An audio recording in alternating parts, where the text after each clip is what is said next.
Hello, my name is Potwasher. I won the EXG Challenge Tournament number 8. This will be part 2 of a video review of the top 16 matches I played that were streamed. Let's go into Potwasher versus SeekingUrf game number 1. This is the losers semifinals. The lineups that Urf bring were Burn Rune, Discard Dragon, and Aggro Blood.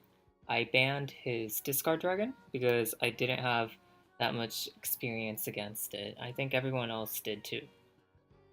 And Earth banned my Daria Rune. I'm playing Daria Rune, Albert Sword, and Wolf Bolt. Okay, Force versus Rune. I'm going second. My plan versus Burn Rune in general was to try to exploit the fact that they can't build a large board presence and try to make them use burn on followers. So try to pressure them a little bit and try not to play into dance death. So stuff like Albert Evo, possibly Fina Evo, or like Tia, or just large Ancient Elf is the biggest thing, but can get dance to death. With Forest, it shouldn't be too bad because Dance to Death will be a tempo loss. And to try not to let the game drag on a little bit too long because they have so much burn. And try not to let them, SeekingUrf's followers, deal damage to my face as possible. Okay, I tossed Roach, Fina, and Mulligan. Not really looking for those. I'm looking for Fairy Circle, Goblin Mage, and Elf Princess Mage going second against this deck. Angel of the Word doesn't do too much work, and Sylvan Justice also is much weaker since there aren't that many 2/2s. He's not playing Conjure Golem, so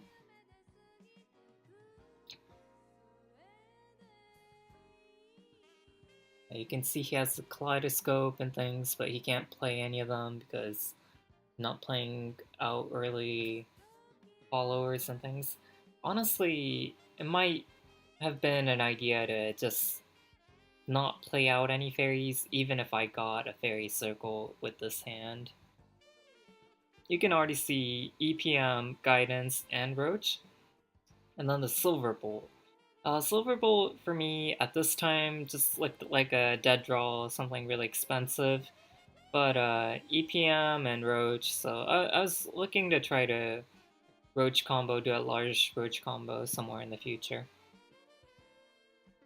And my draws kept on kind of supporting that, so it helped out a lot. And I draw a second Roach. Would have loved to draw like Goblin Mage into a Roach, of course, but Roach is pretty good too. Problem with this is that EPM next turn, I'm gonna have 8 cards in hand. If I play out EPM, I'm gonna have 7 cards in hand. If I Evo 9 cards, which means I'll have to either burn a card the next turn or play out a 0-cost follower. And I already have 2 Roach in hand, and each of those 0-costs are going to do 3 damage each if I play Roach, Guidance, Roach, Roach, meaning I'm losing 3 damage if I play out a 1 mana, a 0-cost fairy, so I play out the Goblin Mage. I'm really glad I got that card.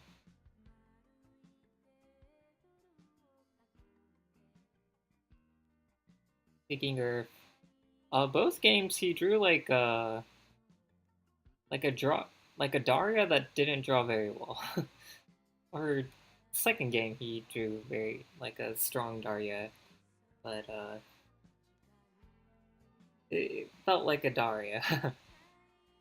But of course, I knew that he wasn't able to make like such a big board presence most of the time, and yeah.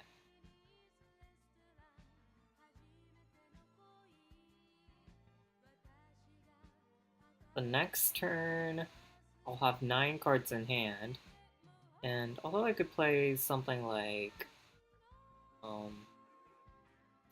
May and EPM. That makes me throw away a 0 cost again, and I just didn't want to throw him away. I drew into Angel of Word, but it couldn't figure out a combination of removal. There's a lot of flexible removal in hand, but I just wasn't able to figure out a good way to do it, so I decided to go for the full clear using double Sylvan Justice. Sylvan Justice was going to be a dead card later on anyway, and this also sets up for very EPM next turn. And the full clear is very important because it prevents him from getting damage in with his followers, and with just burn damage, it's really hard to push through. So it was really important that I get a full clear that turn.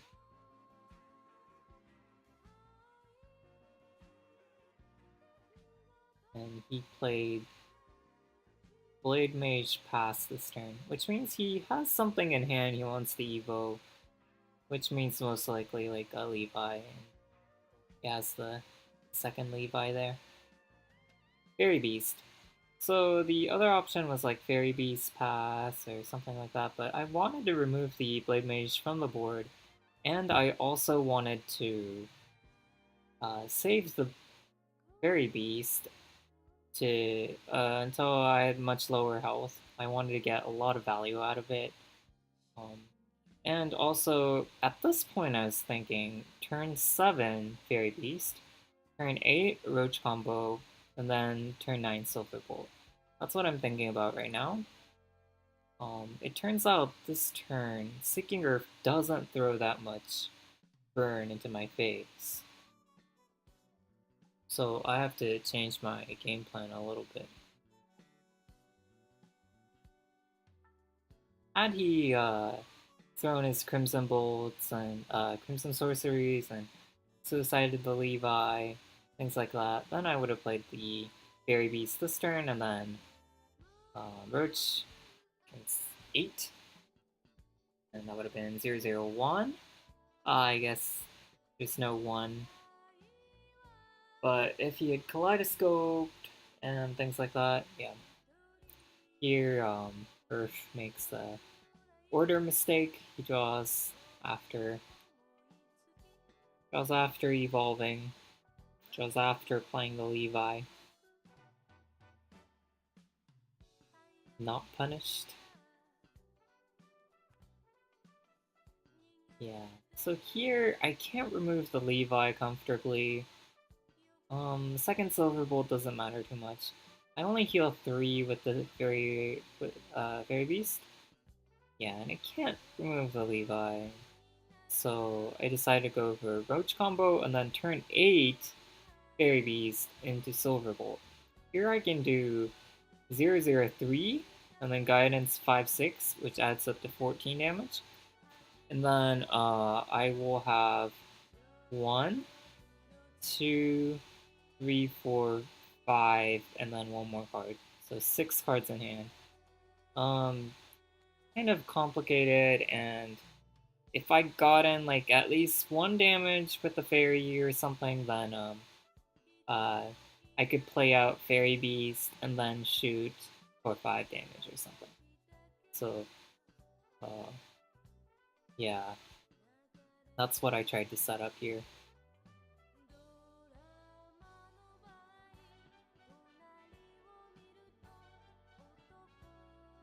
And if you look at the next turn,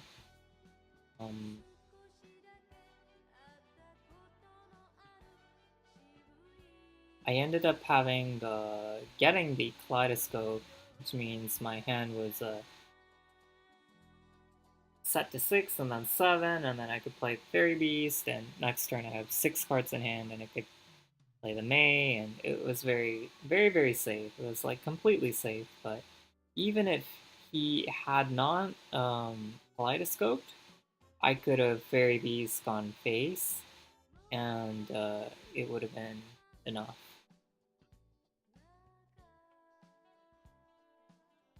And he, again, plays a card before kaleidoscoping. So if he drew into like Blade Mage or something, it could have mattered.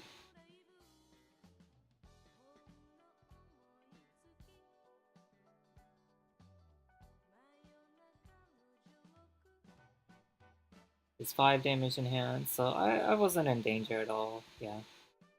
So I could have played Fairy Beast face, and then it would have been fine even without the Kaleidoscope. But with the Kaleidoscope, I'm even more safe. 100% win with this Elf Child May here, and very clean win. He wasn't able to make a board presence, he couldn't get that extra damage in with his followers, and then his extra burn, like, it's kind of useless. And yeah, so I think I got the game plan very well that game. And then next turn, 6 damage, bolt to the face. Very clean game.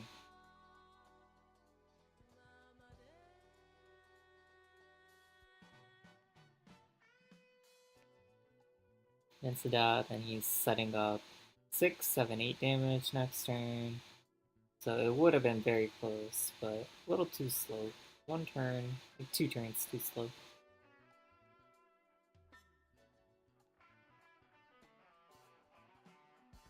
Okay, game number 2. Sword versus Rune. He chooses Rune again instead of his aggro blood.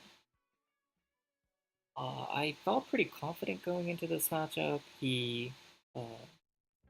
I was expecting to be able to make a board fairly easily, get board advantage, and then he'd have to kind of struggle to get back using Levi and Piercing Rune, and he'd have to resort to like shooting Crimson Sorcery into colors and things like that. But it really didn't go that way, as you can see in this next game.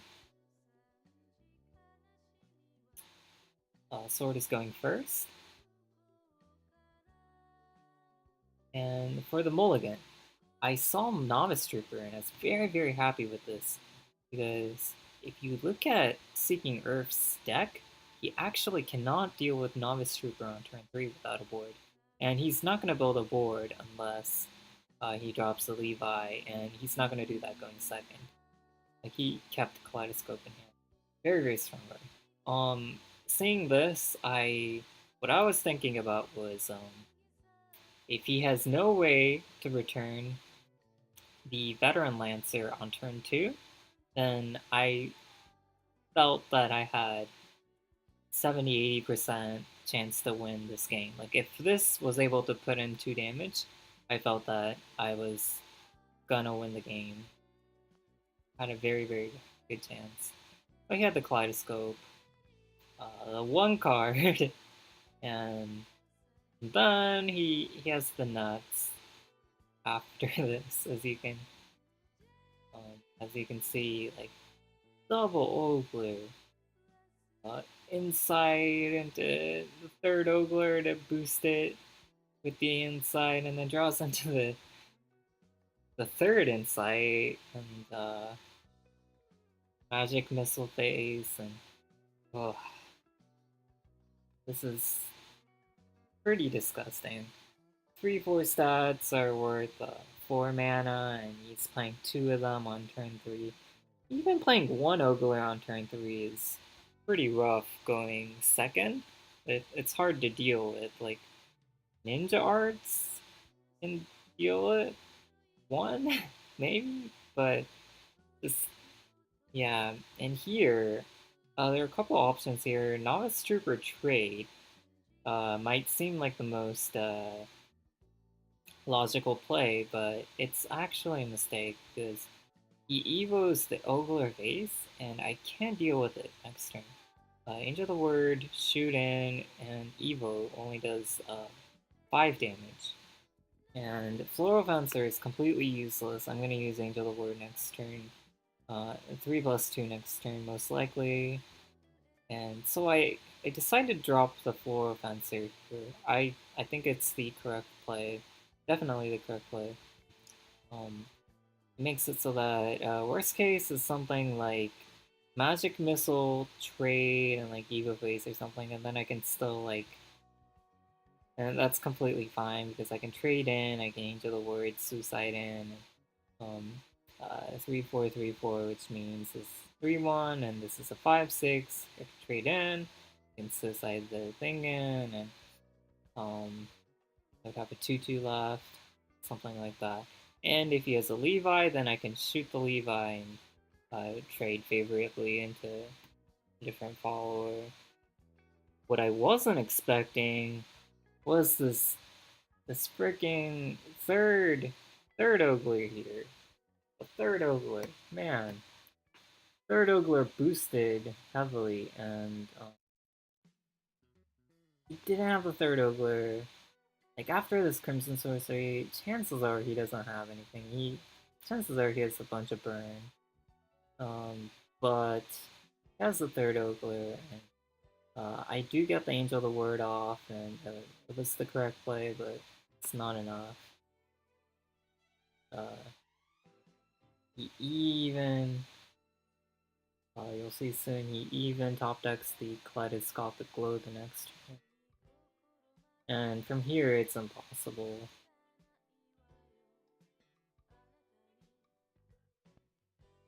Brutal, brutal.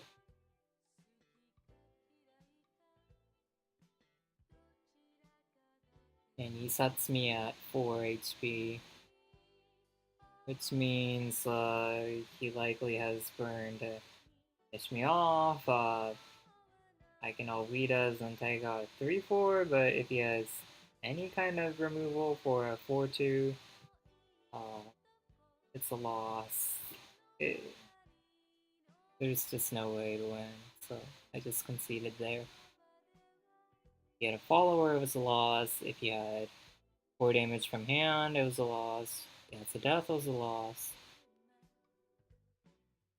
And now to game 3, Sword versus Blood.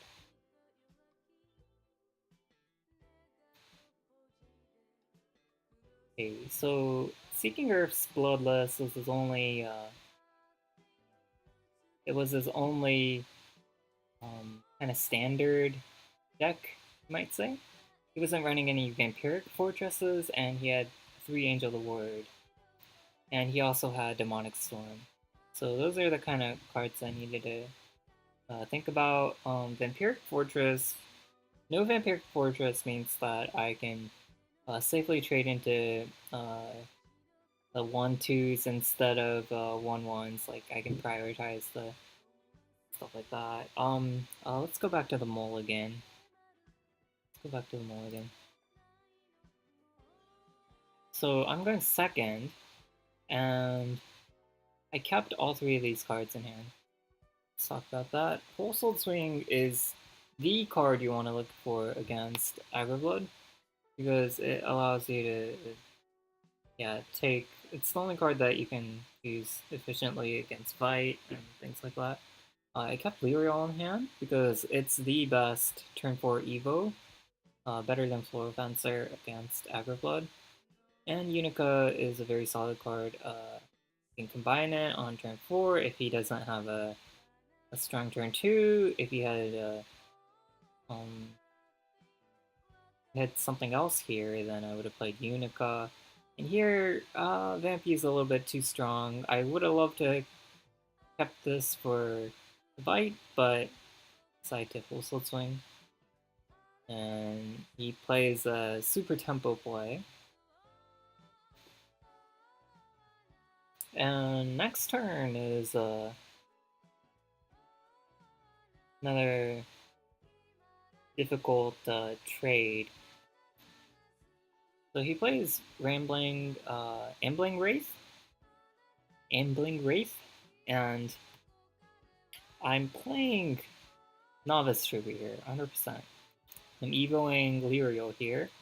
Next turn, I'm playing with Unica. But what do I trade into? I decided to trade into the Ambling Wraith here. What I thought about was, he has Night Horde, he has possible cards, Night Horde, Angel of the Word, I'm punished by, but Night Horde, I'm actually worse off the next turn because I'll have a 4-2 and he can Evo face afterwards. I just thought it was better to do a value trade here and pick up the 2-1 using the the Evo fanfare from Lyriel.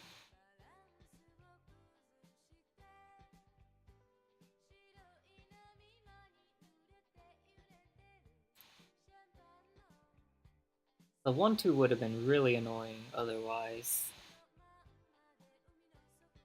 And he starts to draw a bunch of burn. And goes face, of course. That's why I feel pretty comfortable. Okay, so actually looking back on this turn, I could have Quick Blader, trade in, and trade both in.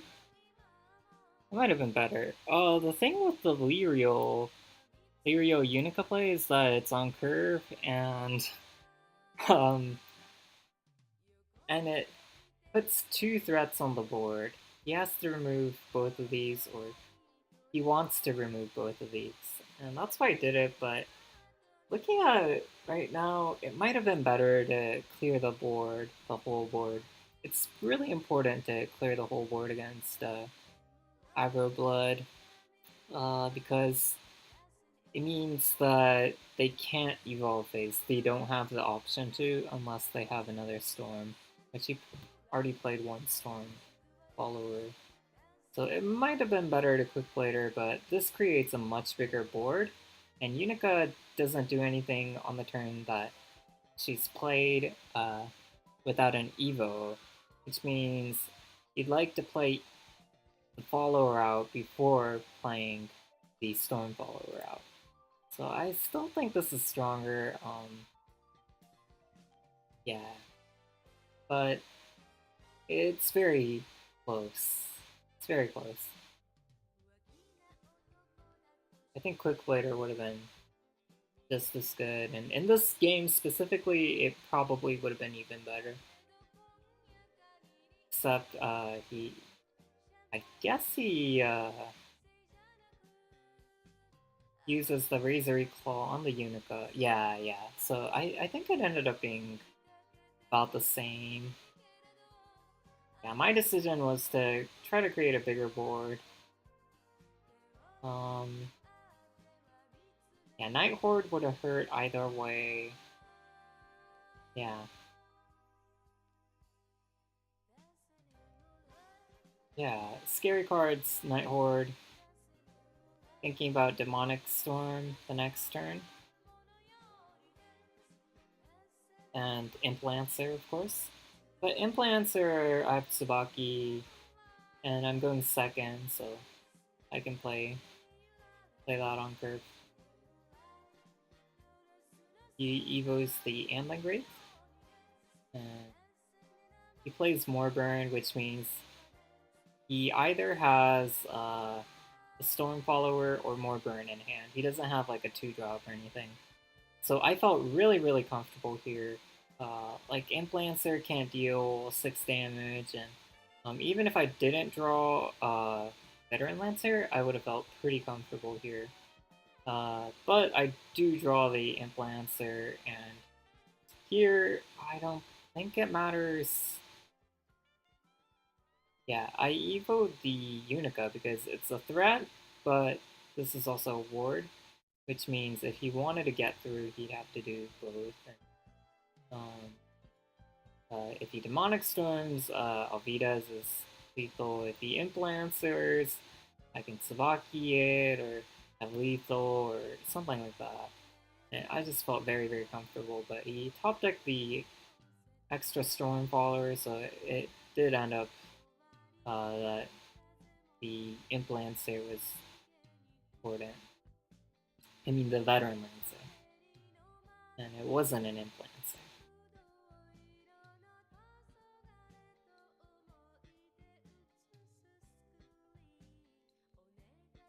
And that's it for the match. Potwasher against SeekingUrf. Semifinals, losers semifinals of EXG Challenge Tournament number 8. Thank you for watching. Please let me know if you have any questions for any of the turns, preferably with a screenshot or something like that, or a timestamp of the video or something. Thank you.